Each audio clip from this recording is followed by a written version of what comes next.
लोग श्रीमद् भागवतम के तीसरे स्कंद के 9वें अध्याय के 42वें श्लोक को पढ़ रहे हैं और इसमें दूसरा दिन है।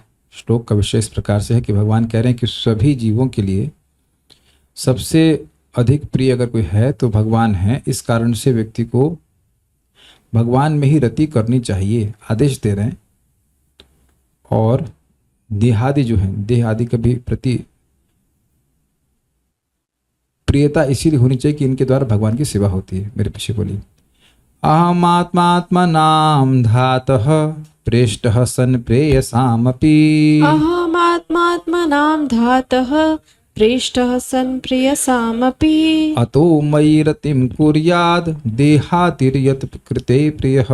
अतो मयि रतिं कुर्याद् देहादिर्यत् कृते प्रियः। अहमात्मात्मनां धातः प्रेष्टः सन् प्रेयसामपि। अहमात्मात्मनां धातः प्रेष्टः सन् प्रेयसामपि। अतो मयि रतिं कुर्याद् देहादिर्यत् कृते प्रियः। अतो मयि रतिं कुर्यात् देहादिर्यत् कृते प्रियः। बोलिए। अहमात्मात्मनां धातः प्रेष्टः सन् प्रेयसामपि। अहमात्मात्मनां धातः प्रेष्टः सन् प्रेयसामपि। अतो मयि रतिं कुर्यात् देहादिर्यत् कृते प्रियः। अतो मयि रतिं कुर्यात् देहादिर्यत् कृते प्रियः। हिलता बहुत है। अहम, भगवान कह रहे हैं ब्रह्मा जी को, मैं आत्मा परमात्मा हूँ। किसका? आत्मनाम, सभी आत्माओं का, सभी जीवों का मैं परमात्मा हूँ। हे धाता अर्थात हे विधाता ब्रह्मा जी। किस रूप में है? पृष्ठ सन प्रेयसाम अपि, जितनी भी प्रिय वस्तु हैं उनमें सर्वश्रेष्ठ अधिक प्रेष्ठ अर्थात प्रिय के रूप में वर्तमान हूँ।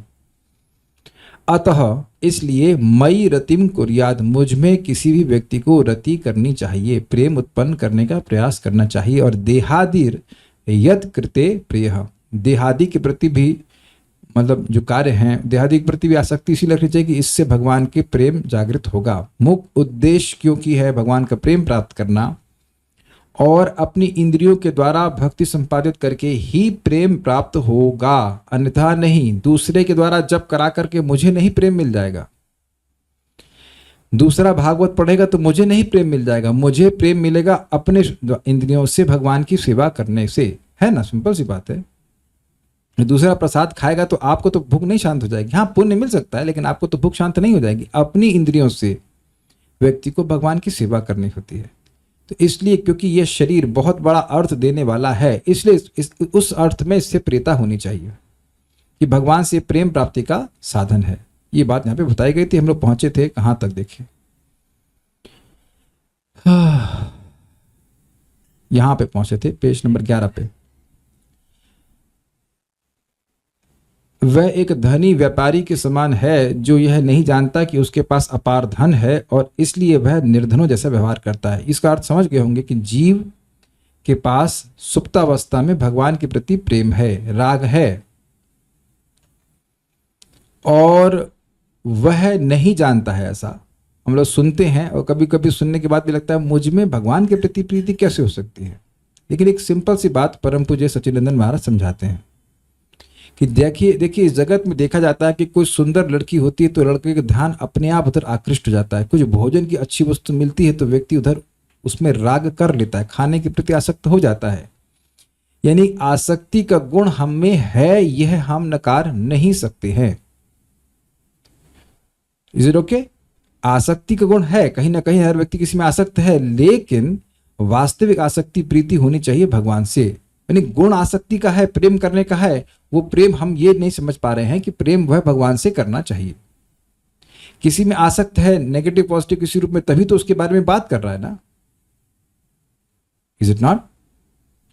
तो जो ये आसक्ति है यही ये इसी रूप में परिलक्षित हो रही है, प्रकट हो रही है कि व्यक्ति उस व्यक्ति के बारे में बात करना चाहता है। अगर नहीं आसक्त हो तो उधर बात भी नहीं करना चाहेगा, उसका मन भी वहां पे नहीं जाना चाहेगा। सिंपल सी बात है। तो नहीं, ये हमें देखना होगा कि आसक्ति, प्रेम, राग ये हमारे अंदर है, क्योंकि हम लोग जीवात्मा है, हम लोग कॉन्शियस हैं, तो आसक्त हुए बिना नहीं रह सकते। लेकिन आसक्ति के मूल विषय जो हैं, वो मुख्य विषय हैं, जो वास्तविक विषय हैं, भगवान, ये बात यहाँ पे नहीं जानने के कारण व्यक्ति जगह जगह अपनी प्रेम को इन्वेस्ट कर रहा है, वहां से प्रेम उसको प्राप्त मिलता नहीं है, ये बात है। तो निर्धन जैसा व्यवहार करता है। इसलिए यह आदेश दिया गया है कि जीव को स्नेह से युक्त होना चाहिए, यह एक आदेश है। मतलब 2 बार हो गया यह एक आदेश है, इतना ही बोलना चाहिए। यह एक आदेश दिया, इसलिए यह आदेश दिया गया है कि जीव को स्नेह से युक्त होना चाहिए। ऐसा नहीं है कि जीव के पास स्नेह है नहीं, स्नेह तो है, लेकिन स्नेह भगवान के लिए उसे जागृत करने का प्रयास करना चाहिए, यह आदेश दिया जा रहा है। तथा यद्यपि परमात्मा जीव को सर्वाधिक प्रिय है, किंतु यह दृष्ट है कि भले ही ज्ञानी जन उन्हें प्रत्यक्ष रूप से अनुभव कर लें, किंतु उनमें परमात्मा के प्रति रति नहीं होती, एवं इस कारण से प्रेम विकसित नहीं होता।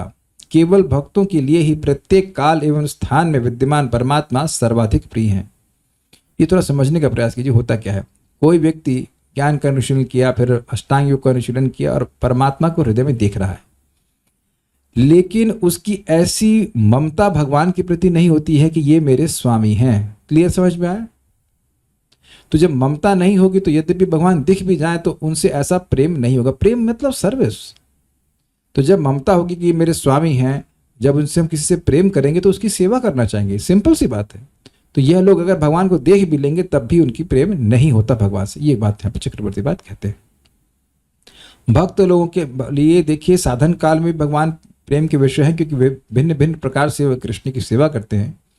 श्रवण कीर्तन स्मरण वंदन इत्यादि नवधा भक्ति होती, उससे भगवान की सेवा ही तो कर रहे हैं, भोजन बना रहे हैं। क्या ज्ञानी लोग कभी भगवान को भोग लगाते हैं? कभी नहीं लगाते, कभी भी नहीं लगाते, never ever, they don't do that. तो सेवा की वृत्ति, सेवा जो हम आज कर रहे हैं, श्रवण कीर्तन स्मरण वंदन, वही गोलोक में जाके भी करने वाले हैं, उसमें भेद नहीं है। लेकिन ज्ञानी जन अगर भगवान का भजन करते हैं तो वह भी इसीलिए कि वो मोक्ष प्राप्त कर ले, भगवान की ज्योति में लीन हो जाएं और उसके बाद दोबारा कभी और सेवा ना करनी पड़े। तो ऐसी ये प्रीति है, तो प्रीति नहीं है। यह बात ज्ञानियों के लिए उचित नहीं है, मतलब सदा प्रीति वाली बात। क्योंकि यद्यपि सूर्य शीत की पीड़ा को दूर करता है तथा प्रकाश द्वारा नेत्रों को सुख प्रदान करता है, तथापि यद्यपि सबों द्वारा इसका अनुभव भी किया जाता है,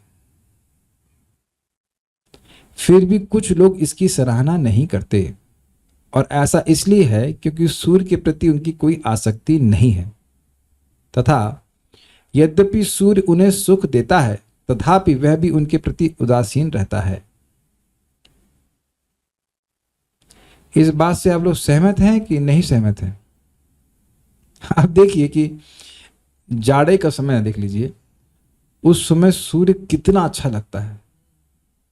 तो सूर्य से सुख मिल रहा है और सूर्य से प्रकाश मिल रहा है, लेकिन क्या सभी लोग सूर्य को जल दे रहे हैं, सूर्य की पूजा कर रहे हैं? उत्तर बड़ा स्पष्ट है।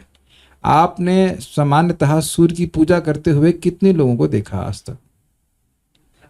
गिनती के भी 2-4 लोग भी नहीं होंगे। आप, अब मैं आपको देखने की बात कर रहा हूं, आपने कितने लोग को देखा? मैं ओवरऑल स्टैटिस्टिक्स नहीं ले रहा हूं कि भारत में कितने लोग ऐसे हैं। हाँ, बहुत कम दिखेगा, बहुत कम लोग करते हैं। और सूर्य की उपासना करने वाले लोग तो बहुत ही कम है।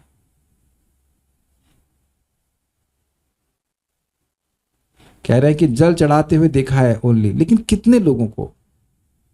अच्छा, कितने लोगों को नौकरी पे जाते हुए देखा है? तो आप समझ गए कि कितने लोग नहीं देखा है तो मेट्रो में चढ़ जाइए सुबह, अगर चढ़ सके तो, है कि नहीं? तो बड़ा भारी होगा उस टाइम। तो अब बॉस लोगों के प्रति कितना कृतज्ञता ज्ञापित कर रहे हैं, हमको दे रहे हैं, ये दे रहे हैं, वो दे रहे हैं। लेकिन सूर्य किस प्रकार से हमको पोषित कर रहा है, ऐसे सब लोग स्वीकार करने के बाद, यानी सुख अनुभव करने के बाद भी सूर्य के प्रति इतना सराहना नहीं करते हैं। वह जल जो भी दे रहे हैं वह भी इसीलिए दे रहे हैं कुछ धार्मिक है, अन्यथा वो बाकी लोग तो कुछ दे ही नहीं रहे। ठीक है, पूरा पढ़ूंगा, समझ में आ जाएगा। अतः इसी प्रकार यद्यपि ब्रह्म आत्म साक्षात्कार का सुख प्रदान करता है और अज्ञान का नाश करता है। तथापि ज्ञानी जन उसमें आनंदित नहीं होते, क्योंकि उनमें उनमें उन्हें बहुत आसक्ति नहीं है। ब्रह्म ही भगवान की एक शक्ति है, ब्रह्म ज्योति, लेकिन वो भगवान में आसक्त नहीं है और ब्रह्म में भी आसक्त नहीं है। एक्चुअली आसक्त होना बड़ा मुश्किल है। आसक्त होने के लिए कोई व्यक्ति चाहिए, ज्योति में कैसे आसक्त हो जाएंगे आप? एवं ब्रह्म भी उन्हें निर्विशेष स्वरूप का बोध कराता है, फिर भी उनसे उदासीन रहता है। महाराज उसको सुंदर तरह समझाते हैं कि मान लीजिए कोई ज्ञानी दुख में है, तो क्या ब्रह्म उसको बचाने आएगा, या क्या उसको वह रुमाल देगा कि तुम्हारा आंसू पोंछ दे? भगवान ने तो कितने सारे अपने भक्तों की रक्षा करी है। आप कहीं नहीं देखेंगे कि कहीं ब्रह्म आकर के रक्षा किया हो किसी की। Can understand this? उदासीन है वो व्यक्ति, तो है नहीं। जब सूर्यदेव का उपासक भले ही दृष्टि संपन्न हो अथवा अंधा, अपनी भक्ति से संतुष्ट हुए सूर्य को हाथ पैरों सहित रथ एवं अश्वों से युक्त देखता है, तो वह अपनी भक्ति से सूर्य को अपने वश में कर लेता है। इसी प्रकार जीव चाहे मुक्त हो अथवा बद्धावस्था में परमात्मा के गुणों का बोध पाकर उसमें आनंदित होता है और अपनी भक्ति से परमात्मा को अपने वश में कर लेता है। ये बात थियोरिटिकल नहीं है।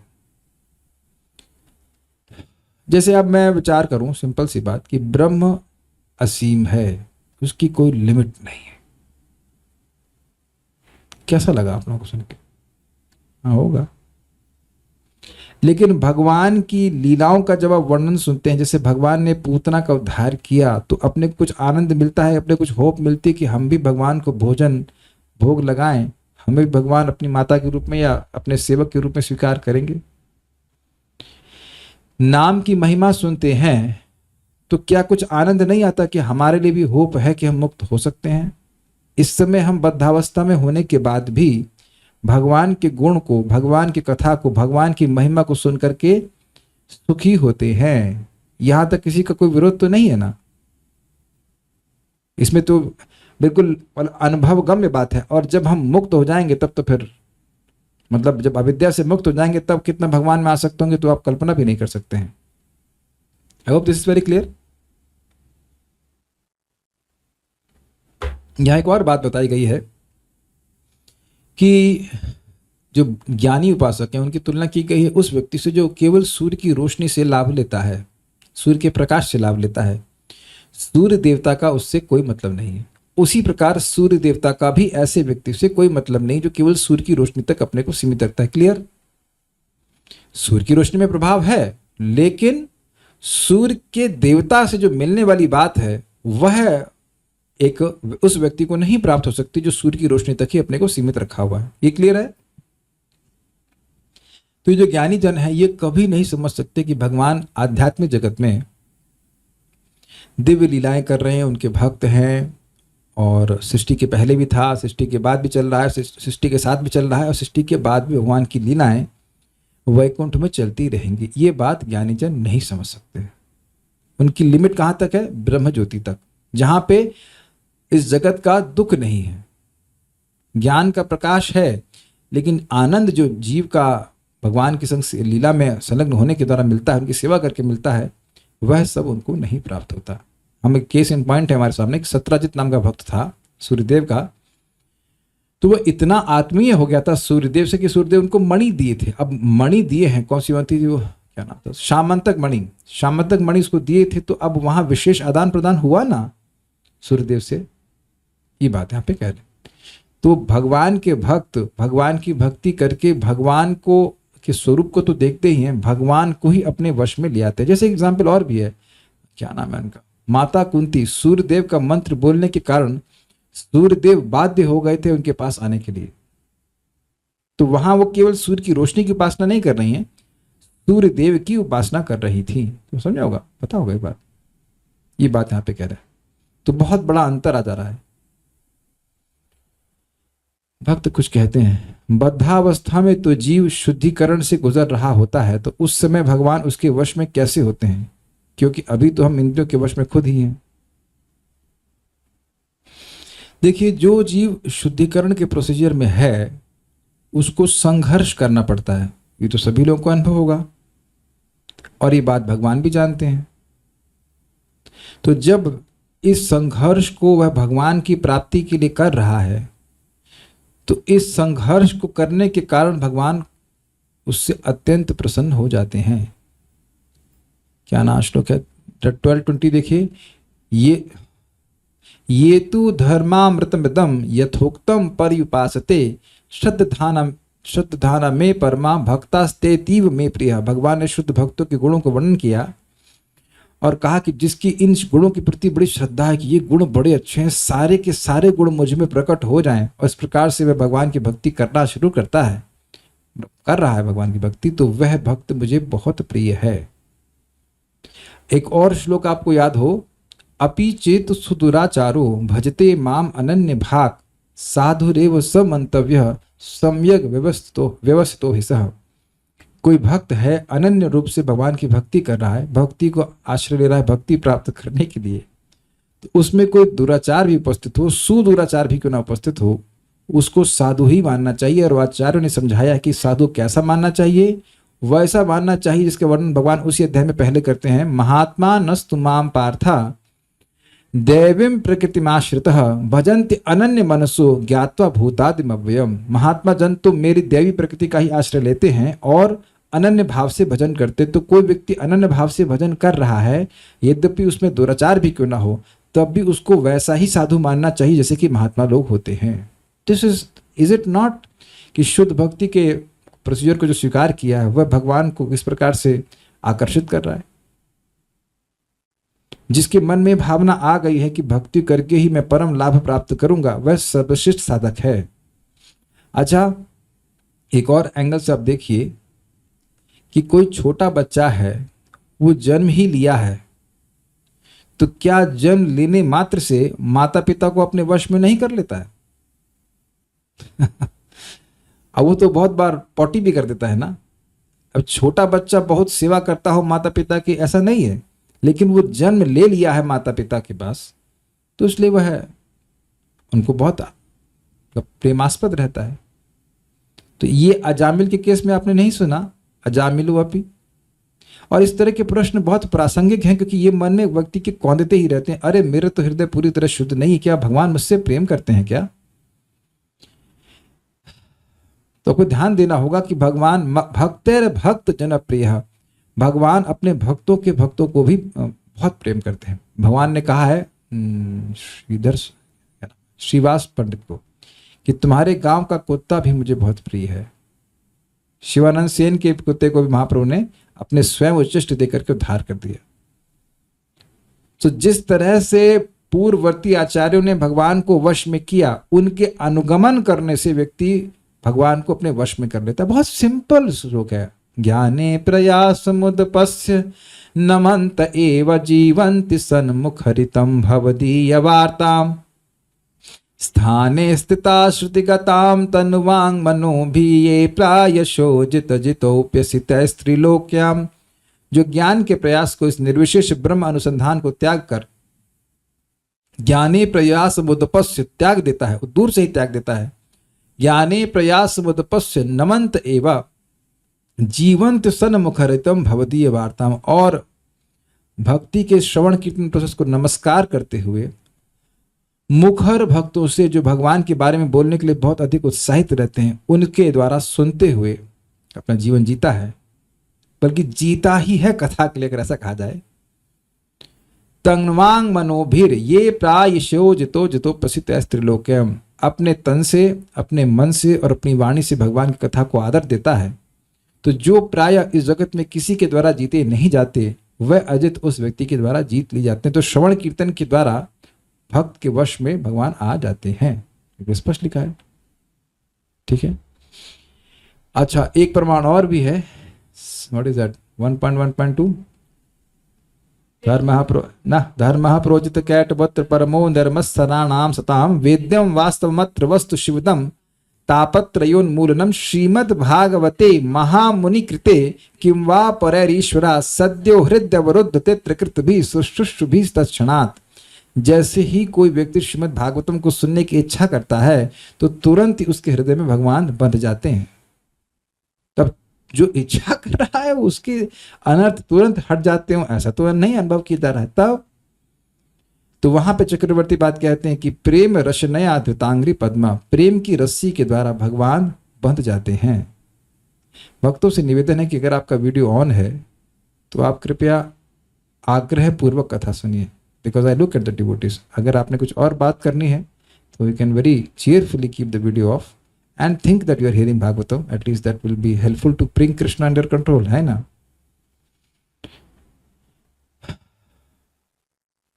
कुछ भी बात करें, वीडियो ऑन रखने का प्रयोजन ये है कि आप सतर्क रहें, ना कि मुझे डिस्टर्ब करें, है ना। सोचिए मैं भी फोन पे बात करते हुए एक मिनट ना बज रहा, you will feel be disturb, is it not? I am also feeling disturb. ठीक है, आए हैं कथा में, अच्छी बात है, संख्या के द्वारा भी आना चाहिए वो भी ठीक है, लेकिन वीडियो ऑन कर रहे हैं तो समझिए मैं क्या कह रहा हूँ। चक्रवर्ती पाद क्या कह रहे हैं? प्रेम रशनया ऋतांग्री पद्मा, श्रीमद् भागवतम को सुनने की इच्छा जैसे होती है, भक्त के हृदय में प्रेम जागृत होने लगता है, उस प्रेम की रस्सी से भगवान बंध जाते हैं। तो उम्मीद है कि सारे प्रमाण से आपको क्लियर हो गया होगा। नेक्स्ट, अतः परमात्मा भक्तों को सर्वाधिक प्रिय हैं। परमात्मा मतलब भगवान कृष्ण। अब भले ही चाहे उनकी भक्ति शुद्ध हो अथवा मिश्रित, हालांकि परमात्मा अल्प भक्ति युक्त अपने लक्ष्य हेतु भक्ति का किंचित आश्रय लेने वाले ज्ञानियों को सर्वाधिक प्रिय नहीं है। अब तो और क्लियर हो गया ना, यानी कि जो लोग शुद्ध भक्त हैं उनके लिए तो परमात्मा प्रिय हैं, और जिनकी भक्ति थोड़ी मिश्रित भी है लेकिन भक्ति चाहते हैं और उसमें कुछ और इच्छाएं भी हो सकती हैं, तो उनके लिए भी परमात्मा प्रिय है और धीरे धीरे करके वो पूरी तरह शुद्ध हो जाएंगे। लेकिन जो ज्ञानी जन है वो तो प्रारंभ से ही ये उद्देश्य बना के बैठे हुए हैं कि हमें भक्ति तभी तक करनी है जब तक हम भगवान नहीं बन जाते। ऐसे ज्ञानियों के लिए भगवान सर्वाधिक प्रिय नहीं है, उनके लिए सर्वाधिक प्रिय है उनका मोक्ष। क्लियर, समझ में आ रहा है? नहीं समझ आ रहा? ज्ञानी जन भगवान की सेवा नहीं चाहते हैं, ज्ञानी जन चाहते हैं मोक्ष चाहते हैं, तो उनके लिए भगवान सर्वाधिक प्रिय नहीं है। उनके लिए सर्वाधिक प्रिय क्या है? कि वह ब्रह्म ज्योति में लीन हो जाए, उनकी मुक्ति सबसे अधिक प्रिय है। हमको भक्ति नहीं चाहिए, हमको मुक्ति चाहिए।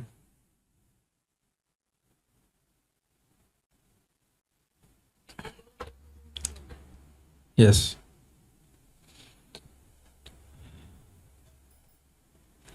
अतः जब परमात्मा स्वयं कहते हैं कि मेरे प्रति प्रीति होनी चाहिए,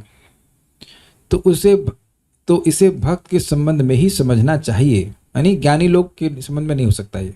अथवा इस वाक्य का अर्थ यह हो सकता है कि अतः अर्थात इस कारण से मुझसे प्रीति रखनी चाहिए। समझे, किस कारण से? क्योंकि भगवान सबसे प्रिय हैं, इसलिए प्रीति रखनी चाहिए। यद कृते अर्थात जिसका फल यह होगा, ऐसा करने से फल यह होगा कि बुद्धिमान मनुष्य देहादि प्रिय अर्थात देह से प्रीति रखेगा एवं देह और इंद्रियों का उपयोग करके भक्ति सिद्ध करेगा। ऐसे व्यक्ति मोक्ष की लालसा नहीं करते, यह भाव है। समझे आप मेरी बात? हाँ, मतलब चक्रवर्ती बात की बात। व्यक्ति भगवान से प्रीति करना चाहता है, ये समझते हो कि भगवान ही सबसे प्रेमास्पद है, भगवान से प्रीति करना चाहता है। भगवान से प्रीति कैसे करेगा? इंद्रियों से सेवा करेगा। भाई प्रीति का मतलब क्या है? अगर कोई व्यक्ति आपसे प्रीति कर रहा है, आप कैसे जानोगे? कुछ खाने को देगा, कुछ खाना स्वीकार करेगा आपसे, अग्रीड? कुछ वस्त्र देगा या कुछ गिफ्ट देगा और आपसे वह गिफ्ट स्वीकार करेगा, अग्रीड? कुछ बोलेगा और आपकी बात सुनेगा। इन 6 प्रकारों से प्रीति, षड्विध प्रीति लक्षणम, व्हाट इज दैट? ददाति प्रति गहनाति गुह्यम आख्याति पृच्छति भुंगते भोजयते चैव षड्विध प्रीति लक्षणम। और प्रीति शब्द आपने गीता में कहाँ सुना है? भजताम प्रीति पूर्वकम। श्लोक कैसे शुरू होता है? तेषाम सतत युक्तानाम भजताम प्रीति पूर्वकम ददामि बुद्धि योगम तम ये न माम उपयन्ति ते। बड़ा सुंदर श्लोक, दोनों को मैच करा दीजिए। जो लगातार मेरे प्रति प्रीति से भजन करते हैं। तो प्रीति का भजन का मतलब क्या हुआ?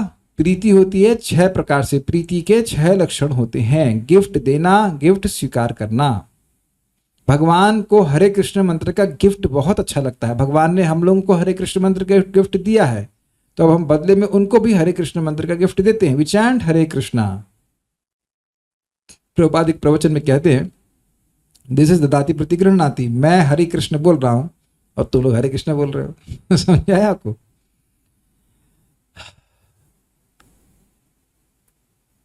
भोजन भगवान को भोग लगाते हैं भक्त, और भगवान प्रसाद देते हैं।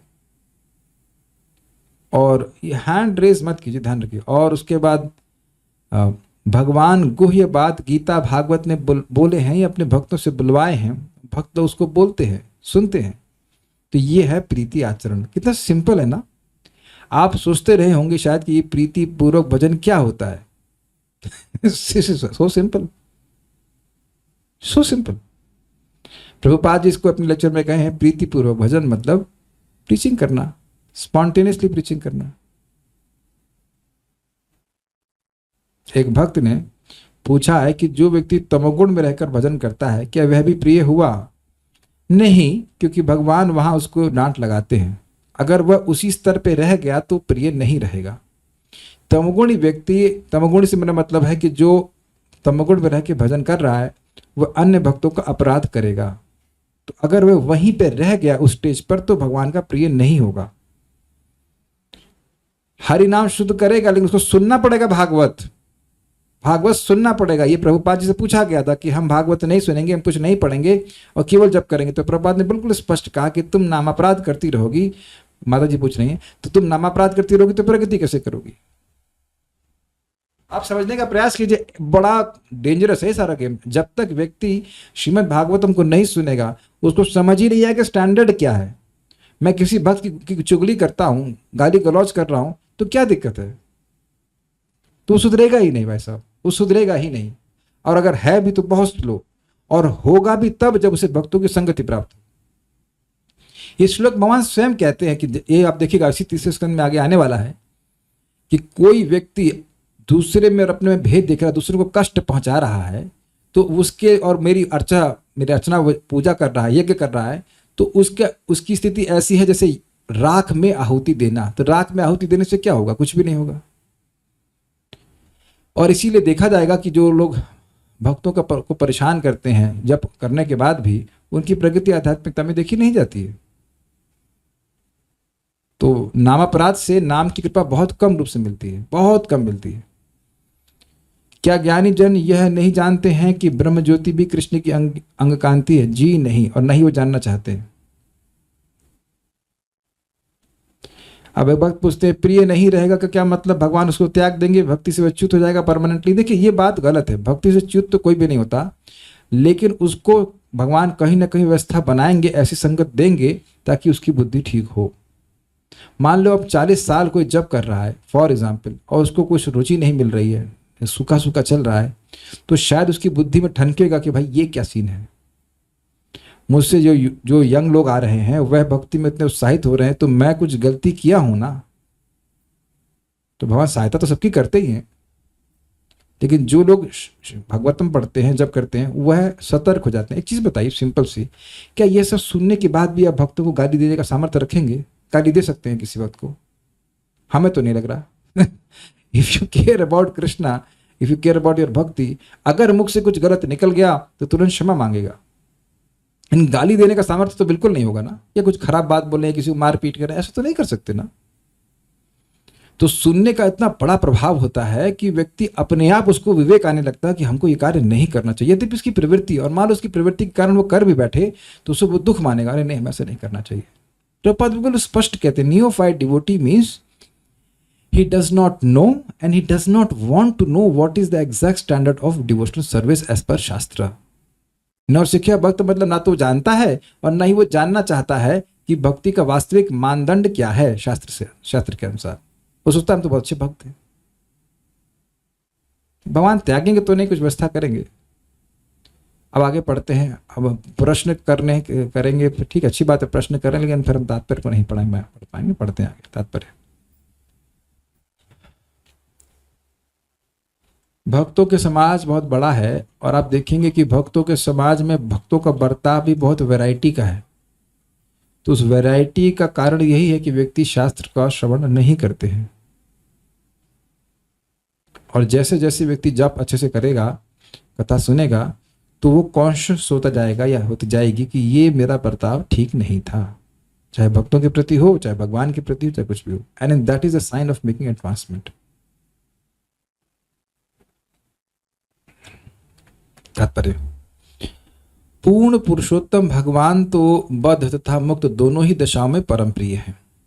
जब कोई व्यक्ति यह नहीं जानता कि भगवान ही एकमात्र सर्वाधिक प्रिय लक्ष्य हैं, तब वह जीवन की बद्ध अवस्था में होता है। और जब वह यह भली भांति जान लेता है कि भगवान ही एकमात्र सर्वाधिक प्रिय लक्ष्य हैं, तो वह मुक्त माना जाता है। क्यों ऐसा? बहुत सिंपल है।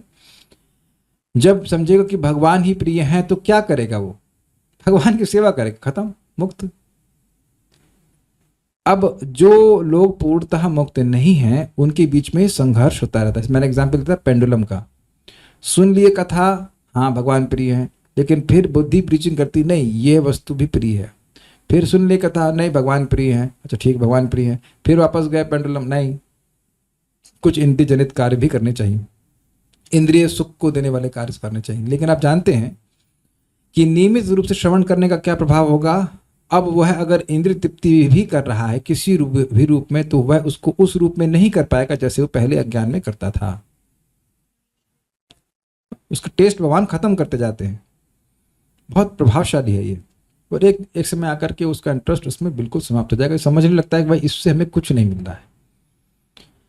ओके, भगवान के साथ अपने संबंध को जानने की कोटियां अर्थात कैटेगरियां हैं, जो इस अनुभूति पर निर्भर करती हैं कि परमेश्वर प्रत्येक जीव के सर्वप्रिय लक्ष्य क्यों है।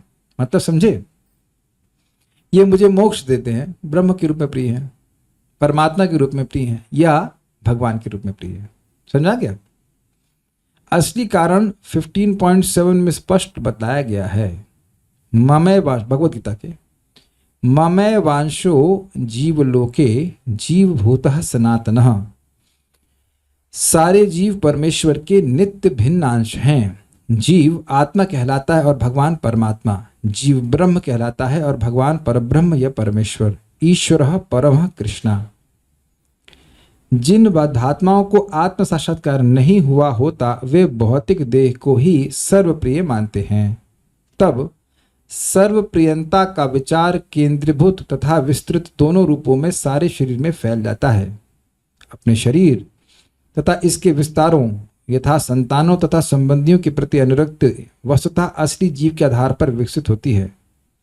जब असली जीव शरीर से बाहर चला जाता है तो सर्वप्रिय पुत्र तक का शरीर आकर्षक नहीं लगता। अतएव सजीव स्फुलिंग या ब्रह्म का नित्य अंश स्नेह का असली आधार है, शरीर नहीं। अब आपको लग रहा होगा कि लैंग्वेज बहुत टफ है, लेकिन आपको उम्मीद होगा कि मैंने कल यही बात समझाई थी कि देह प्रिय लग रहा है क्योंकि आत्मा इसमें है। अब देह प्रिय लग रहा है इसलिए देह के संबंधी प्रिय लग रहे हैं। तो जब देह प्रिय लग रहा है तो उसका केंद्र क्या हुआ? देह। और उसका विस्तार क्या हो गया? सारे बच्चे कच्चे, जितने बच्चे मतलब बच्चे पत्नी सब इसलिए अच्छे लग रहे हैं क्योंकि देह प्रिय लग रहा है। जब देह ही नहीं प्रिय लगेगा तो पत्नी बच्चे काहे के लिए अच्छे लगेंगे? तो इन सब की प्रियता कहां से आ रही है? आत्मा से। और आत्मा कहां से है? किसका अंश है? परमात्मा के। समझ में आ गया? बिल्कुल क्लियर समझ में आ गया। Very good. तो देह काहे प्रिय लग रहा है? क्योंकि जीव है इसमें, इसलिए प्रिय लग रहा है। जीवात्मा को हटा देंगे तब देह में क्या प्रिय लगेगा? कुछ प्रिय नहीं लगेगा। होता है ना कि युवावस्था का बच्चा मर जाता है तो तुरंत क्या, सुबह मरा शाम को जला देते हैं। अपने ही बच्चे को जलाता है, क्या अपने बच्चे को जला देगा इस तरह से? नहीं। लेकिन अब तुरंत ममता समाप्त हो जाती है कि मेरा पुत्र है, ये मेरा पुत्री है। और आप देख रहे हैं कि आप महसूस भी कर रहे होंगे कि जब हम इस प्रकार से श्रीमद् भागवतम के वचनों को सुनते हैं, इट काइंड ऑफ लाइक हमको झटका मारता है। नहीं लगता? कुछ झटका लगता है, कह रहे हैं हम कर क्या रहे हैं, कहाँ हम अपने आसक्ति को फंसाए हुए हैं। इट इज द ये है पर्पस कि हमको जॉल्ट किया जाए बिल्कुल अच्छी तरह से कि तुम इस देह से पृथक हो। इसका मतलब ये नहीं है कि पत्नी बच्चे या पति आदि में प्रेम नहीं करना है। प्रेम तो हमें करना है, लेकिन कृष्ण को केंद्र में रखकर प्रेम करना है। देखिए कि पत्नी कितनी अच्छी सेवा कर रही है, या बच्चे भी भगवान की भक्ति कर रहे हैं, या और अन्य लोग भी यहाँ पे आप प्रैक्टिकल देखो। हम लोग का कितना बड़ा परिवार है, तो अब हम लोग एक दूसरे से प्रेम करते ही है ना, नहीं तो क्या घंटे, एक सुबह 1 घंटा, शाम को 1.5 घंटा, और फिर जब में 2 घंटा, 2 और 1.5 के तो 3.5 और 1 मान लीजिए 4.5-5 घंटे तो हम साथ में बिताते ही हैं। तब क्या आप किसी के संग ऐसा समय बिता सकते हैं जो आपको बिल्कुल पसंद ना हो, 5 घंटे अभी तक पेमेंट भी ना मिलता हो उसके लिए, एटलीस्ट मनी वाइज? बहुत सारे तो वीडियो भी ऑन करते हैं ताकि शक्ल देख भी सको। Is it not? केवल मेरी शक्ल नहीं देख रहे हैं आप, एक दूसरे को भी देख ही रहे होंगे, उम्मीद है, and if you are joining through laptop और समथिंग। तब तो इसका बड़ा स्पष्ट है कि हाँ, हम सब साथ में आएंगे, हम जब करेंगे, हम साथ में आएंगे, भगवान के बारे में बोलेंगे, सुनेंगे। तो बिल्कुल स्पष्ट है, कोई किसी से द्वेष नहीं कर रहा है, भगवान को केंद्र में रख करके देख रहे हैं कि हाँ, सब लोग अच्छे से भक्ति कर रहे हैं, भक्ति करें। Is it not simple? तो यद्यपि यहां लग रहा है कि इसका प्रेम का विस्तार हो रहा है, लेकिन एक्चुअली प्रेम के केंद्र कृष्ण ही है, कृष्ण की बात हो रही है, बिल्कुल बिल्कुल स्पष्ट है। मान लीजिए मैं प्रजापति होता और आप समझे सारे मेरे बच्चे होते, तब भी तो ऐसे होता ना। समझे, प्रजापति होता मैं 1000-2000 बच्चे पैदा कर लेते हैं दक्ष की तरह। अब सभी इस प्रकार से बच्चे सब भक्ति कर रहे थे, बड़ा अच्छा लगता है। Is it not? तो वही वाली बात है, सिंपल सी बात है, it's a big family but centre is Krishna. तो प्रेम करना हम बंद नहीं कर सकते, दिमाग में घुसा लीजिएगा बिल्कुल अच्छे से। और जितना भक्तों से प्रेम करेंगे उतना भगवान से आपका प्रेम होगा। Love me love my dog, प्रपात कहते थे, प्रपात इस बात समझा रहे हैं। भगवान से प्रेम करे और भक्तों से प्रेम ना करे तो ये गलत है। अनुकूलेन कृष्णानुशीलनम का अर्थ समझ लीजिए, कृष्ण कृष्ण कृष्ण के जितने भी स्वांश विस्तार हैं और कृष्ण से संबंधित जो भी हैं, गुरु हैं, वैष्णव, उन सभी के प्रति अनुकूलता होनी चाहिए, तब शुद्ध भक्ति कही जाएगी। समझे आप मेरी बात? अब यहां बात और समझ लीजिएगा कि जो भक्त झगड़ा करते हैं उनसे उनकी संगति नहीं करनी चाहिए, क्योंकि संगति में झगड़ा होगा। लेकिन द्वेष भी नहीं करना चाहिए। मान लो अब आपके सामने आए तो नहीं, इसको प्रसाद नहीं देंगे, झगड़ा करता नहीं, तो गलत हो जाएगा। अब वो क्लास में नहीं आएगा, उसको सुनने में रुचि नहीं है, वो झगड़ा करने में रुचि है, वो निंदा करने में रुचि, तो वहां तो अवॉइड करना ही पड़ेगा, है कि नहीं? लेकिन द्वेष नहीं करना चाहिए, किसी भी भक्त से नहीं करना चाहिए। ठीक है, उसकी जैसी चेतना आप चले, अपने भगवान देखेंगे उसको, गुरु देखेंगे उसके। तो ये बात आप समझिएगा कि प्रेम का आधार जो है वह जीवात्मा है। क्योंकि सारे जीव भी सर्वोपरि पुरुष के अंश हैं, भगवान के अंश हैं, अतः वे परम पुरुष सबों के स्नेह के वास्तविक आधार हैं। मतलब सभी के मूल प्रेमास्पद हैं, वो भगवान कृष्ण है। जो व्यक्ति प्रत्येक वस्तु के लिए, एक सिंपल सी बात छोड़ दी, आहा क्या बात थी, अगर आप किसी से प्रेम करते हो और दूसरा व्यक्ति भी उससे प्रेम करता है, तो आपका भी उस व्यक्ति से प्रेम होता है कि नहीं होता है? ये तो अब जबरदस्त बात है। मैंने सुना शायद परम पूज्य राधा गोविंद महाराज के प्रवचन में, आप किसी चीज से प्रेम करते हैं, किसी व्यक्ति से प्रेम करते हैं और दूसरा व्यक्ति भी प्रेम करता है। मैं वो एंगल नहीं ले रहा हूं कि एक लड़के से 2 लड़कियां प्रेम करती हैं, that is lust, that is not love. लेकिन आप मान लीजिए फॉर एग्जाम्पल आपको राधा गोविंद महाराज के प्रवचन अच्छे लगते हैं, तो मुझे भी अच्छे लगते हैं। तो अगर मान लीजिए हम दोनों लोग बात करेंगे तो महाराज के प्रवचन बड़े अच्छे हैं, महाराज से हम दोनों लोग ही प्रेम कर रहे हैं, वहां प्रेम है। वो लड़की वाला एग्जाम्पल मत दीजिएगा, वहां लस्ट है, हम उसकी बात नहीं कर रहे हैं, है ना? अच्छा, आपने कभी देखा यार तुमको, मुझे अरहर दाल बहुत, अरे अरहर, अरे मेरा नाम सुनते ही मेरे मुंह में पानी आ जाता। तो अरहर को आप भी पसंद करते हैं, दूसरे वाले पसंद करता है, यार चलो बनाते खाते हैं। तो आप देख रहे हैं कि जब एक वस्तु में एक कॉमन प्रियता का विषय हो जाता है तो आपस में प्रेम होता है ना? तो अब आप बताइए कि कोई कहे कि मैं कृष्ण से प्रेम करता हूं और जो अन्य कृष्ण से प्रेम कर रहे हैं उनसे वह प्रेम नहीं कर रहा है, तो क्या वो वाकई कृष्ण से प्रेम कर रहा है? बताइए, एक क्वेश्चन उठाइए आप।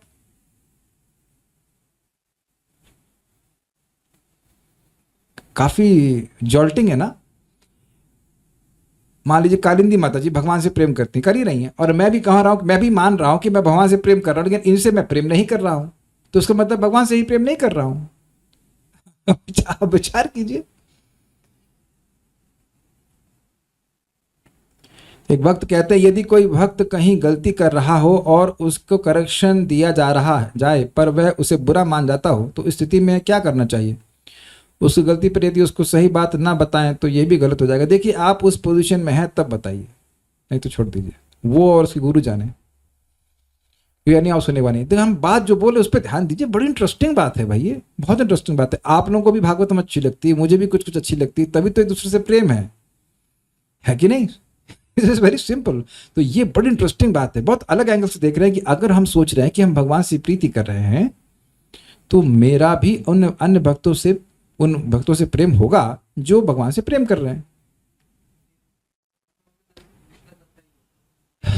अब एक आपके भक्त कहते हैं तभी होगा जब कृष्ण कथा हो। हाँ, तो और कैसे भक्त भगवान से प्रेम करते हैं बताइए? कृष्ण कथा से ही भक्तों में प्रीति होती है। ये अब हम लोग बिल्कुल याद नहीं मेरे को, लेकिन परीक्षित महाराज कहते हैं ऐसा कुछ कि भक्तों से मैत्री होती है, सख्य, अब भूल गया मैं बिल्कुल। भगवान की कथा होने से भक्तों की आपस में मैत्री हो ही जाती है। जो व्यक्ति प्रत्येक वस्तु के लिए अपने प्रेम के मूलभूत सिद्धांत को भूल जाता है उसमें केवल टिमटिमाता प्रेम होता है, क्योंकि वे मायाग्रस्त होता है। अब इसका क्या मतलब होता है? आपने कभी देखा है जब वोल्टेज डाउन होता है तो बल्ब टिमटिमाता है? इसका मतलब है थोड़ा प्रकाश कम, कभी एकदम डाउन, देखा है आपने? एकदम बंद, फिर उसके बाद फिर एकदम से तेज हो जाएगा, फिर कम हो जाएगा, फिर बढ़ जाएगा। देखा है? एकदम विजुअलाइज कर पा रहे हैं कि नहीं? एकदम अच्छा एग्जाम्पल है प्रभुपाद जी का। आप सभी लोगों ने देखा होगा कि एक ज़माने में जब वोल्टेज बहुत ऊपर नीचे हुआ करते थे तो इस तरह से बल्ब टिमटिमाते थे। या देखा होगा दिवाली की वो जो लड़ बोलते क्या होते हैं, लड़ी रहती है जिसमें बल्ब जलते बुझते रहते हैं। तो वहाँ देखेंगे इस जगत में देखा जाता है कि आज कोई व्यक्ति बड़ा चमकदार प्रेम कर रहा है, कॉल एकदम फुस। ये है कि नहीं है बताइए? अब माता जी लोग इस बात को स्वीकार करेंगे, जब शादी होकर गई थी ससुराल में तो बड़ा प्रेम शायद 2-4 दिन के लिए, उसके बाद 1 महीने के बाद सब फुस। कुछ तो हंस रहे हैं। अब हमारा काम ही है थोड़ा सा नब्ज पे हाथ रखने का, लेकिन आप जान रहे हैं कि नाड़ी पकड़ लेते, ये है ही, ये होता ही है। और सब नॉर्मल हो जाता है। फिर कुछ कहीं फेस्टिवल आएगा तो थोड़ा प्रेम आ जाएगा, फिर फुस। एक स्थायी प्रेम नहीं रहता। आप इसी मतलब कह सकते हैं असेंबली में देख लीजिए कि क्या कभी प्रेम कम हुआ है? कभी प्रेम कम हुआ है? कभी कोई भक्त आया हो तो मैं दुखी हो गया हूं, अरे ये क्यों आ गया कथा सुनने के लिए, अब मेरी कथा कम पड़ जाएगी, अब इसको मैं कैसे कथा सुनाऊंगा? Not like that, is it not? क्या कभी ऐसा अनुभव किया आपने? कभी नहीं होता, कभी भी नहीं होता। या सुबह आप जब में दिख जाओ, अरे यार ये क्यों दिख गया, ये क्यों दिख गया, आज की शक्ल नहीं अच्छी लग रही है। Never happens. आप देख रहे हैं कि जैसे जैसे हम सब लोग शुद्ध हो रहे हैं वैसे वैसे भगवान के प्रति आसक्ति बढ़ रही है और एक दूसरे के प्रति भी आसक्ति बढ़ रही है कि हम ये भक्त नहीं रहेंगे तो हम कथा कहाँ करेंगे भाई? किससे कथा करेंगे? From where will we listen, where will we talk? ठीक है, तो ये बात यहाँ पे है, बहुत अच्छा बात है। तो एक टिमटिमाता वाला प्रेम नहीं है। जो माया के सिद्धांत से जितना ही अधिक प्रभावित होता है वह प्रेम के मूल सिद्धांत से उतना ही विरक्त रहता है। बिल्कुल स्पष्ट है। माया मतलब कृष्ण से छोड़ करके प्रेम करने का प्रयास करना। जब कोई व्यक्ति भगवान की प्रेम भक्ति में पूर्णता विकसित नहीं होता, जब तक कोई व्यक्ति भगवान की प्रेम भक्ति में पूर्णता विकसित नहीं होता है तब तक वास्तव में वह किसी वस्तु से प्रेम नहीं कर सकता। प्रस्तुत श्लोक में मतलब कृष्ण को केंद्र में रखे बिना किसी चीज को हम प्रेम नहीं कर सकते। प्रभात कहते हैं, आज श्लोक को पूरा पढ़ लेंगे हम। प्रस्तुत श्लोक में पूर्ण पुरुषोत्तम भगवान पर प्रेम को केंद्रित करने पर बल दिया गया है। यहां पर कुर्यात शब्द सार्थक है। इसका अर्थ है मनुष्य इसे प्राप्त करे, मतलब उसे करना चाहिए। यह इस बात पर बल देने के लिए है कि हमें प्रेम के सिद्धांत के प्रति अधिकाधिक अनुरक्त होना चाहिए। We should become attached to the principle of love. लेकिन वो प्रेम जो सिद्धांत है भगवान को केंद्र में रखकर प्रेम करना। माया का प्रभाव आध्यात्मिक जीव के अंश द्वारा अनुभव किया जाता है। जीव माया के प्रभाव को अनुभव करता है, किंतु यह माया परमात्मा पर अपना प्रभाव नहीं दिखा सकती। मायावादी दार्शनिक जीव पर माया के प्रभाव को स्वीकार करके परमात्मा के साथ मायावादी दार्शनिक जीव पर माया के प्रभाव को स्वीकार करके परमात्मा के साथ तदाकार होना चाहते हैं, किंतु परमात्मा के प्रति वास्तविक प्रेम न होने से वे माया के प्रभाव द्वारा सदैव पाशबद्ध रहते हैं और परमात्मा के निकट पहुंच पाने में अक्षम रहते हैं। ये अक्षमता परमात्मा के प्रति उनके स्नेह के अभाव के कारण। ये समझिए क्या कहते हैं। जो मायावादी दार्शनिक है वो कहते हैं कि भगवान जीव क्या है, ये ब्रह्म ही है जो माया के कवरिंग में आकर के अपनी सत्ता को, अपने प्रभाव को भूल गया है। तो वही सोचते हैं कि हम वो परमात्मा के क्लोज कैसे पहुंचेंगे, माया के आवरण से मुक्त हो जाएंगे, अपने को समझ जाएंगे, परमात्मा में लीन हो जाएंगे, बस हो गया। लेकिन परमात्मा में जीव लीन हो नहीं सकता है वास्तविक रूप से, क्योंकि जीव की सत्ता शाश्वत है, वह कभी नष्ट नहीं हो सकता है। तो अब यह वह माया की आखिरी जो स्नेर कहते हैं, लास्ट स्नेर ऑफ माया, जो डंस है माया का, वो ये है कि मैं सोचने लग जाऊं कि मैं भगवान बन जाऊंगा। इस कारण से वह माया के बंधन में ही रहते हैं। जब तक जीव भगवान के स्वामित्व को स्वीकार नहीं करता, अपितु शाश्वत स्वामित्व को स्वीकार नहीं करता, उसको माया के बंधन में रहना ही पड़ेगा। यही बात प्रभुपाद समझाते हैं। तो अगर वो स्वीकार करें कि हम कृष्ण के शाश्वत सेवक हैं तो मुक्त हो जाएंगे, लेकिन वो सोच रहे हैं, टारगेट कर रहे हैं कि हम शाश्वत रूप से भगवान बन जाएंगे। तो और यही माया का बंधन है। देखिए, अपने स्वरूप को भूलना ही तो माया का बंधन है। क्लियर है ना? अविद्या मतलब जो मैं हूं भूल जाए, और अस्मिता मतलब जो मैं नहीं हूं वो मानना। तो अविद्या का क्या मतलब हुआ? वह समझ नहीं पा रहा है कि वह कृष्ण का सेवक। और अस्मिता क्या मतलब हुआ? वो अपने को भगवान मान रहा है। जो तुम कदापि नहीं हो वो तुम मान रहे हो या बनने का प्रयास कर रहे हो, तो ये तो माया में ही रहना हुआ। अब तो बिल्कुल स्पष्ट हो गया होगा। अब तक तो समझते हो कि अविद्या अस्मिता का मतलब क्या होता है। सामान्यता अविद्या का मतलब है कि अपने को हम भूल जाएं कि हम भगवान के सेवक हैं, और अस्मिता मतलब जो हमारी देह है उसको मैं माने। लेकिन अगर तुम अपने को देह नहीं मान रहे हो, चलो अच्छी बात है, तुम ये मान रहे हो कि माया से मुक्त हो गए, तो फिर तुम्हें अपने स्वरूप मालूम होना चाहिए ना कृष्ण के संबंध में। लेकिन तुम तो ये मान रहे हो कि भगवान हो तुम, तब भी तो तुम अपने स्वरूप से कुछ अलग बात मान रहे हो ना। तो अस्मिता ही तो हुआ ना। और अस्मिता तो बाद में आएगी, पहले तो अविद्या आएगी। तुम अपने स्वरूप को नहीं जान रहे हो, तभी तो तुम मान रहे हो कि तुम भगवान हो। तो माया से छूटे कहां हो? I hope this very clear.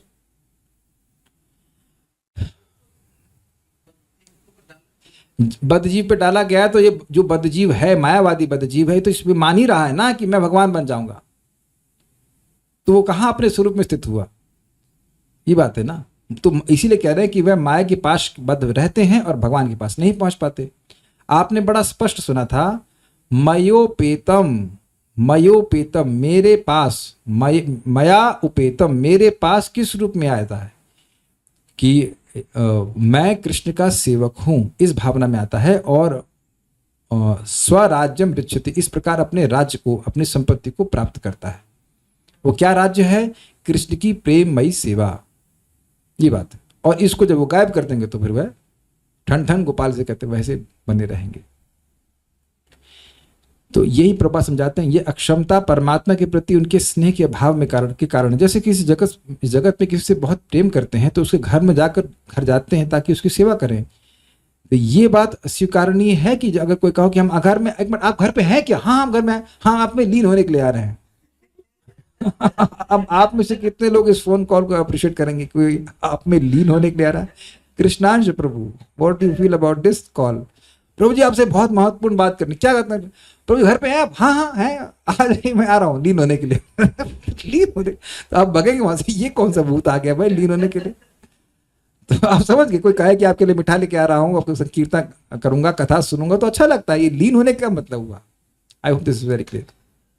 तो आप ऐसे व्यक्ति को दूर ही रखना चाहेंगे। धनी कंजूस यह नहीं जानता कि वह अपनी संपत्ति का किस तरह उपयोग करे, अतएव अत्यंत धनी होते हुए भी उसका कंजूस स्वभाव उसे सदैव निर्धन व्यक्ति बनाए रखता है। That's a brilliant way of putting things. Prabhupada amazing है। जो व्यक्ति कंजूस होता है उसके पास धन होगा, लेकिन फिर भी वह पैदल चलेगा। मतलब वो अपनी उस धन का उपयोग अपने हित के लिए भी नहीं कर पाता। तो अब यहां क्या बात बोली जा रही है? हमारे पास जीव है, हम हरे कृष्ण मंत्र बोलेंगे तो भगवान से प्रेम जागृत हो जाएगा। भगवान को भोग लगाकर प्रसाद ग्रहण करेंगे तो भगवान से प्रेम जागृत होगा। लेकिन लोग नहीं करते हैं। अगर आप ये कहो कि 24 घंटे भक्ति करना बहुत मुश्किल है, लेकिन अगर यह भी कह दो लोगों से कि अपने खाली समय को तो भक्ति में लगा दो, तो वह भी तो नहीं कर रहे हैं। लोग पत्ते खेल रहे हैं। बताइए, ये कंजूसी हुई ना? भगवान को वे कुछ भी नहीं देना चाहते। जगत में ऐसे ही लोग घूम रहे हैं। आप यही तो देखते हैं। माइक पे बताइए, हमें कुछ सुनाई नहीं पड़ता, नहीं तो प्रशांत। इसके विपरीत वह व्यक्ति जो यह जानता है कि धन का किस तरह उपयोग किया जाए, थोड़ी पूंजी होने पर भी तुरंत धनी बन सकता है। समझ गए? पर जो समझा कि भाई इंद्रियों का प्रयोग भगवान की सेवा में करने से प्रेम जागृत हो जाता है, तो वो करने लग जाएगा उसको। अब आप ये बताइए कि जो व्यक्ति मायावादी है, क्या उसके घर में भोजन नहीं है? है, लेकिन भगवान को देना नहीं चाहता। आप अब कंजूसी की व्याख्या समझ पा रहे हैं? कंजूस के पास है 100 रुपए के बहुत पैसे होते हैं धन के पास, लेकिन वह कंजूस, उसको भिखारी को कंजूस नहीं कहते हैं। जिसके पास है ही नहीं, वह ना दे पाए तो उसको दोष नहीं, उसको कंजूस नहीं कहेंगे। जिसके पास है और वो नहीं देना चाहता है ना। मैं फिर रिपीट करूंगा कि जैसे मैंने अपने माथे पे तिलक लगाया है तो रिफ्लेक्शन पे अपने आप तिलक दिख रहा है, अच्छा बुरा जैसे भी दिख रहा है। तो भगवान को देने से व्यक्ति को खुद ही सुख मिलता है। भगवान को सुख ही करने का प्रयास करेगा तो उससे खुद का ही लाभ होगा। लेकिन कंजूस लोग जैसे अपना ही लाभ नहीं करते, यद्यपि धन है उनके पास, उसी प्रकार से सामर्थ्य होने के बाद भी कान से सुनाई पड़ रहा है, मुख से जप कर रहा है, लेकिन मुख से जप कर सकता है, लेकिन वह जप नहीं करेगा। ऐतो कथा आमी बोलते ना पारी, मैं यह नहीं बोल सकती, ऐसे करते करते बुढ़िया मर गई। ये दिक्कत है। Okay, next. तथा सूर्य में अत्यंत घनिष्ठ संबंध है, क्योंकि सूर्य प्रकाश के बिना आंखें देख नहीं सकती। ये क्या होगा? तथा आइज होना चाहिए। आंखें तथा आंखों तथा सूर्य में, आंख शब्द छूट गया है। आंखें तथा सूर्य में अत्यंत घनिष्ठ संबंध है, क्योंकि सूर्य प्रकाश के बिना आंखें देख नहीं सकती हैं। किंतु शरीर के अन्य भाग, क्योंकि वे ऊष्मा के स्रोत के रूप में सूर्य से जुड़े होते हैं, आंखों की अपेक्षा सूर्य का अधिक लाभ उठाते हैं। सूर्य के प्रति स्नेह से युक्त हुए बिना आंखें सूर्य की किरणों को सहन नहीं कर सकती, अथवा दूसरे शब्दों में किसी आंखों में सूर्य की किरणों की उपयोगिता को समझ पाने की क्षमता नहीं होती है। इसी प्रकार से अनुभविक दार्शनिक ब्रह्म का सैद्धांतिक ज्ञान होने के बावजूद परब्रह्म की कृपा का उपयोग नहीं कर पाते हैं, क्योंकि उनमें स्नेह का अभाव रहता है। अतः अनेक निर्विशेषवादी दार्शनिक जन ब्रह्म का सैद्धांतिक ज्ञान रखने के बावजूद भी सदा के लिए माया के वशीभूत रहते हैं, और वे ब्रह्म के प्रति स्नेह उत्पन्न नहीं करते, न ही उनमें स्नेह उत्पन्न होने की कोई संभावना होती, क्योंकि उनकी विधि दोषपूर्ण है। सूर्यदेव का भक्त दृष्टिहीन होते हुए भी इस लोक से सूर्यदेव को उनके यथारूप में देख सकता है, किंतु जो सूर्य का भक्त नहीं है वह सूर्य की चमक को भी सहन नहीं कर पाता। इसी तरह भक्ति योग के द्वारा कोई व्यक्ति ज्ञानी के स्तर पर ना होते हुए भी शुद्ध प्रेम के विकास के कारण अपने भीतर भगवान का दर्शन कर सकता है। और मोटी मोटी बात समझ में आ गई कि सूर्य की किरण, जिसका सूर्य के से स्नेह नहीं, उसको झेल नहीं सकता है, लेकिन जो सूर्य का उपासक है वह सूर्य देवता का भी दर्शन कर सकता है। उसी प्रकार से भक्त को बहुत ज्यादा शास्त्र का ज्ञान नहीं हो, लेकिन भगवान से प्रीति है तो भगवान को अपने हृदय में देख पाता है। बहुत ज्यादा से मतलब ये नहीं कि सारी उपनिषद पढ़ ली, ये पढ़ लिया, कुछ ज्ञान तो होना ही चाहिए। श्रीमद् भगवद गीता का, भागवतों को तो सुनना ही चाहिए। इसको भी छोड़ देंगे तो कैसे काम चलेगा। लेकिन कहो कि तुमने क्या ये उपनिषद पढ़ा है, क्या तुमने वो उपनिषद पढ़ा है, क्या तुमने वेदांत सूत्र पढ़ा है, तुमने ये पढ़ा है वो पढ़ा है, तो भक्त नहीं पढ़े रहते हैं, नहीं ही पढ़े रहते हैं, और पढ़ने की जरूरत भी नहीं है। किम वा परैर ईश्वर, स्वयं व्यासदेव जी कहने कि और कोई शास्त्र पढ़ने की क्या जरूरत है, क्या और कोई शास्त्र पढ़ने से भगवान तुरंत हृदय में आते हैं? मतलब नहीं पढ़ने की जरूरत है। लेकिन श्रीमद् भागवतम तो भागवतों का प्राण है, भक्तों का प्राण है, वह सुनता है, सुन करके प्रेम विकसित करके भगवान को देख लेता है। सिंपल सी बात। पंथास्तु कोटि शतवत्सर संप्रगम्यो वायोरथापि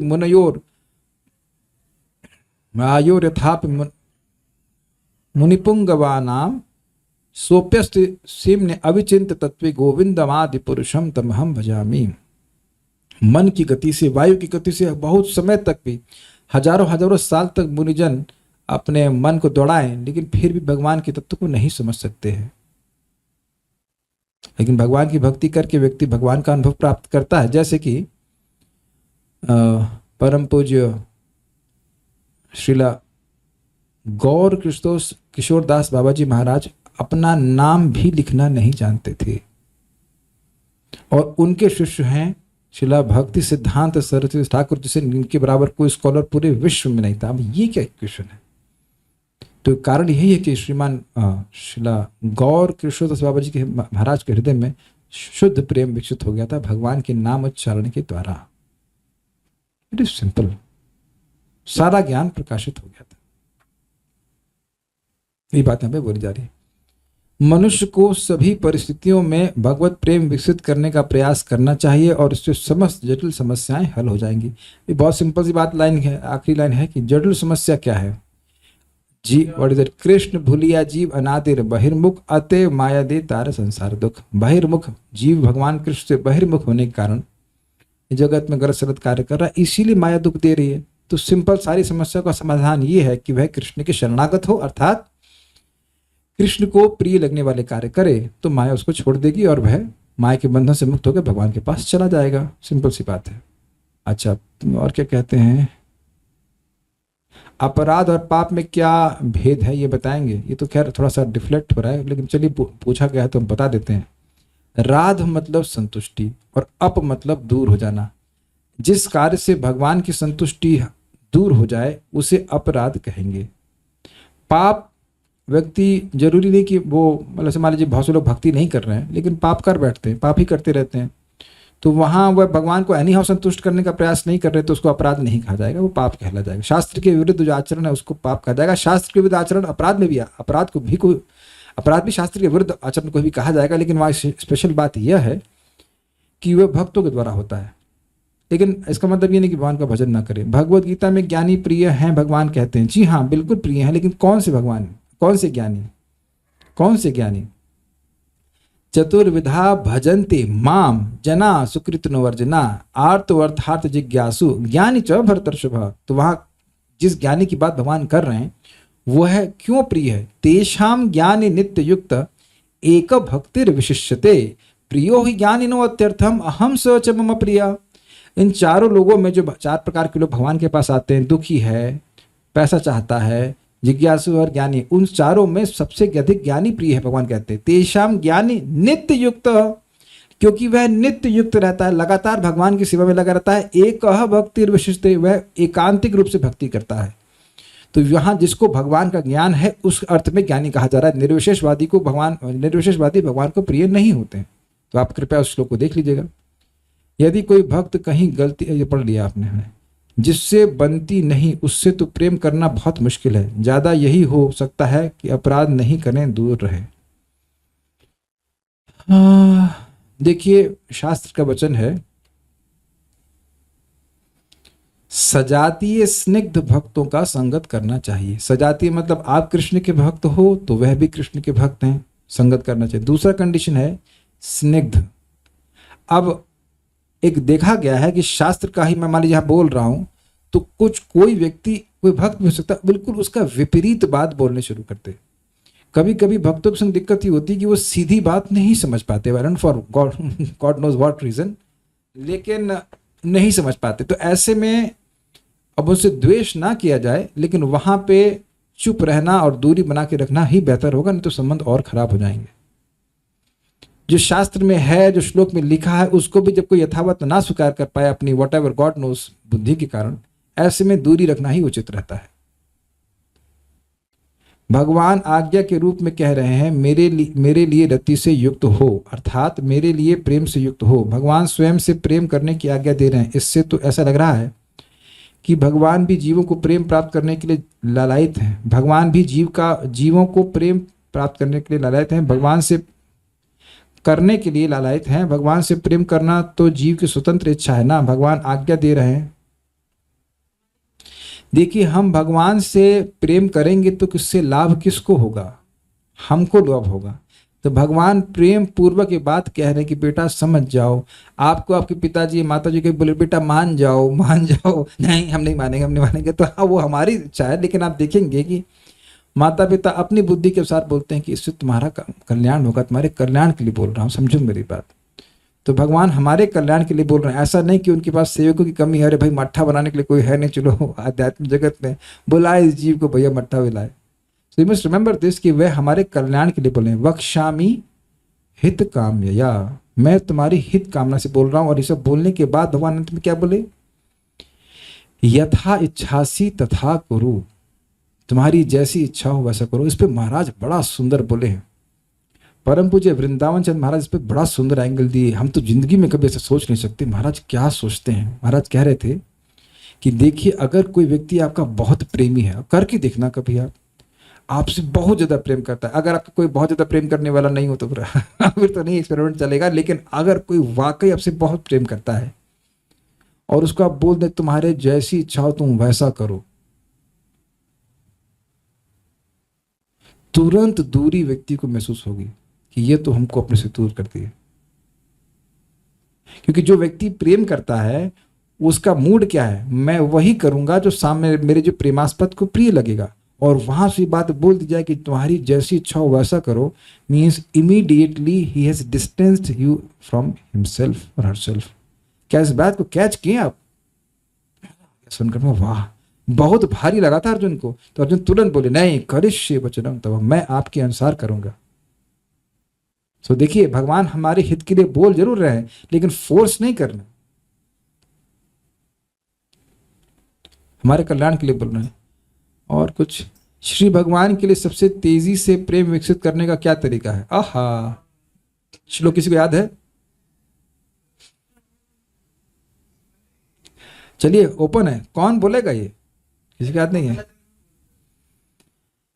शृण्वन्ति गायन्ति गृह्णन्त भीक्ष्णशः स्मरन्ति नन्दन्ति तवेहितं जना तैव पश्यन्ति अचिरेण तावकं भव प्रभाव परमं पदाम्बुजं। शृण्वन्ति सुनते हैं, अगर कोई सुनाने वाला हो तो सुनते हैं, ये करते हैं शृण्वन्ति। और गायन्ति अगर कोई सुनने वाला हो तो गाते हैं। शृण्वन्ति गायन्ति गृह्णन्ति खुद भी बोलते रहते हैं।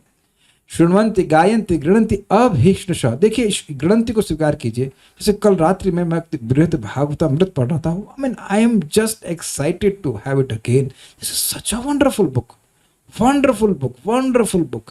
कैसे एक जीव को बचाने के लिए राधा रानी एक दूसरे अपने पार्षद को गोलोक से यहाँ भेजती है। मतलब वंडरफुल बुक, घबराइए मत, गीता के बाद वही पढ़ाएंगे, जबरदस्त है।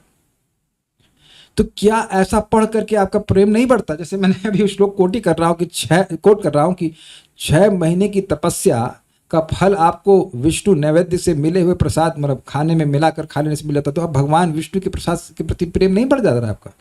तो अब भले मुझे मेरे संग कोई सुनने वाला पढ़ने वाला कोई साथ में नहीं उस समय, लेकिन पढ़ करके मुझे भी तो प्रेरणा मिल रही है। Do you agree with this? आप लोग रिकॉर्डिंग अन्यथा भी सुनते होंगे अन्य समय में, तो वहां भगवान सुनते हैं तो प्रेम बढ़ता है ना भगवान के प्रति। तो शृण्वन्ति गायन्ति गृह्णन्ति अभीक्ष्णशः, निरंतर।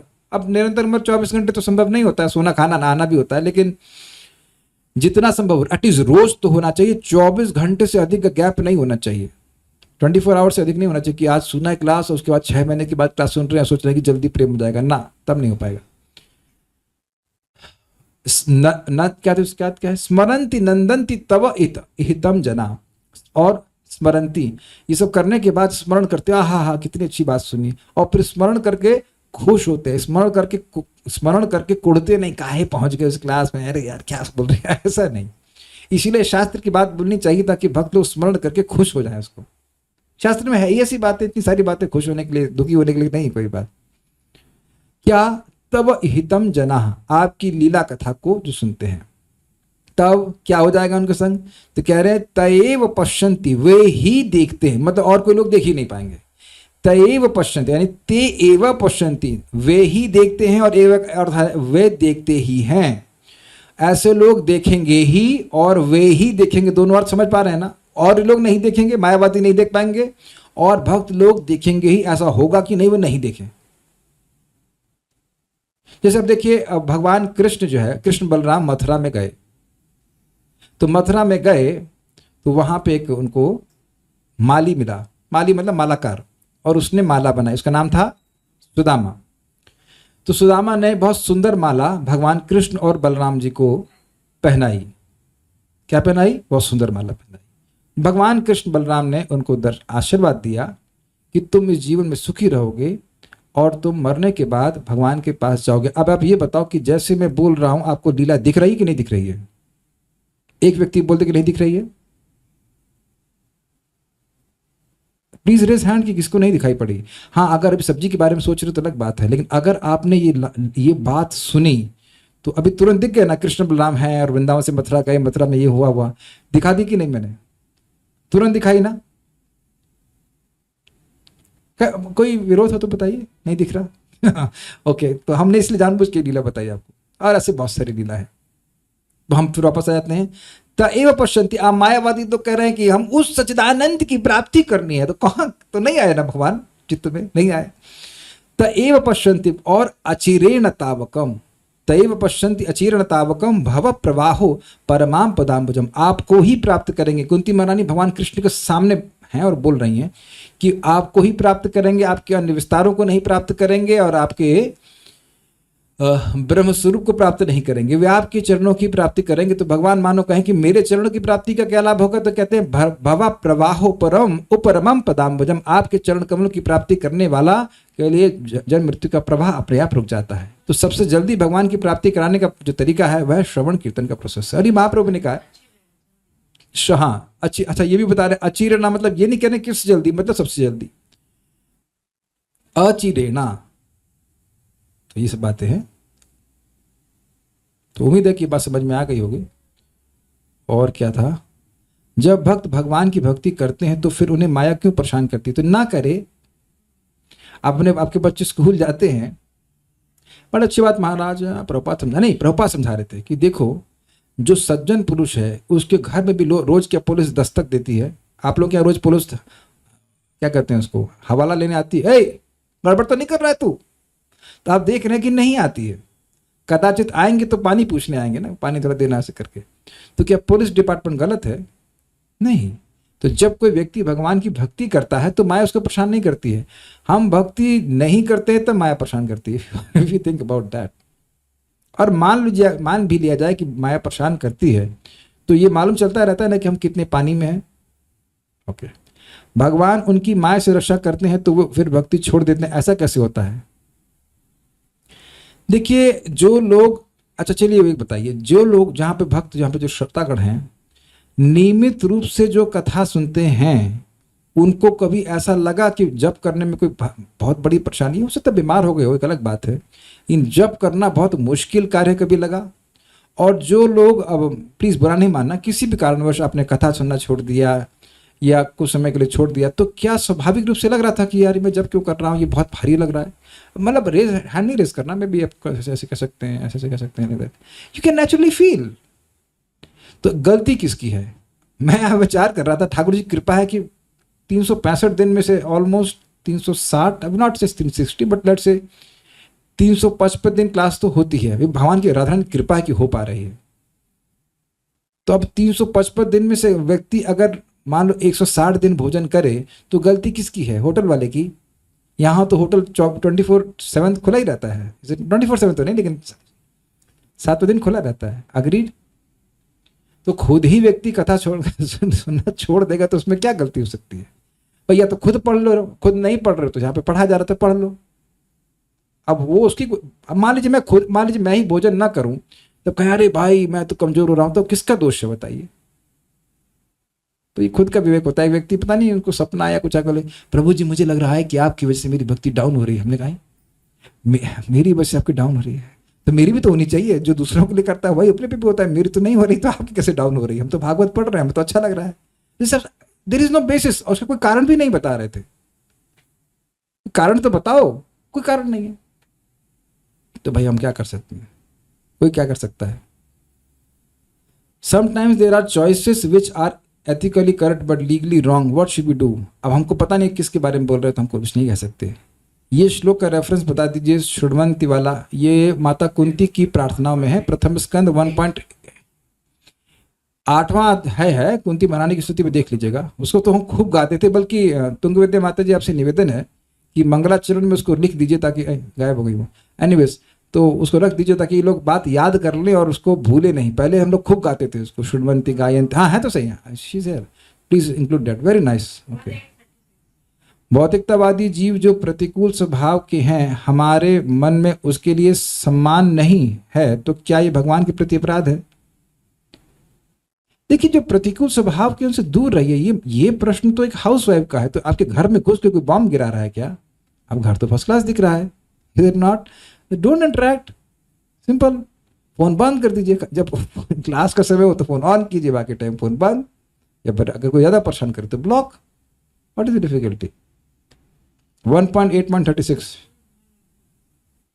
तो लाइक दैट। सो मतलब ये सब चीज़ें मुश्किल नहीं है। देखिए मेरा फ़ोन नंबर यूट्यूब पे है तो क्या फ़र्क पड़ता है। अच्छे लोग रिंग करते हैं, कोई ख़राब लोग रिंग करते हैं तो ब्लॉक कर देते हैं सिंपल। और रिंग उठाता नहीं किसी के, अपने को एक कॉल कर ले तो व्हाट्सएप पे बात कर ले, सिंपल। इतना मुश्किल तो नहीं होता है कि इतने लोग परेशान करने वाले हैं। और जो परेशान करने वाले हैं उनसे बात मत कीजिए, का टाइम ही नहीं मेरे पास। So will stop here now. हाँ बोल रहे, बोलिए। पेज नंबर 17 में हाँ चक्रवर्ती पाद ये कह रहे हैं, यस। अथवा इस वाक्य का अर्थ ये हो सकता है। तो मतलब अथवा ये और ये हो सकता है। मेरे प्रति प्रीति होनी चाहिए। जब परमात्मा स्वयं कहते हैं कि मेरे प्रति प्रीति होनी चाहिए तो इसे भक्त के संबंध में ही समझना चाहिए। मतलब भक्त अथवा मतलब भक्त ही भगवान से प्रीति रखेंगे, ये अर्थ है। अथवा ये अर्थ हो सकता है कि इस कारण से मुझसे प्रीति रखनी चाहिए। किस कारण से, मतलब उस तरह से अर्थ लेना है कि पहला एक अर्थ होगा कि भगवान से प्रीति केवल भगवान के भक्त रखेंगे। दूसरा अर्थ ये ले रहे हैं कि वो व्यक्ति अथवा उसी व्यक्ति को मुझसे प्रीति रखनी चाहिए, इस कारण से मुझसे प्रीति रखनी चाहिए। ये अर्थ ले रहे हैं। हमको इतना समझ में आ रहा है। पढ़ लेना, दोबारा समझ में आ जाएगा तो इंग्लिश में पढ़ लेना और समझ आएगा। हमको इतनी बात समझ में आ रही है। जो ज़्यादा व्याख्या नहीं करता इसका मतलब मुझे बहुत अधिक नहीं समझ में आ रहा है वो पॉइंट। ठीक है, will stop here. Shrimad Bhagavatam की जय, श्रील प्रभुपाद की जय, निताई गौर।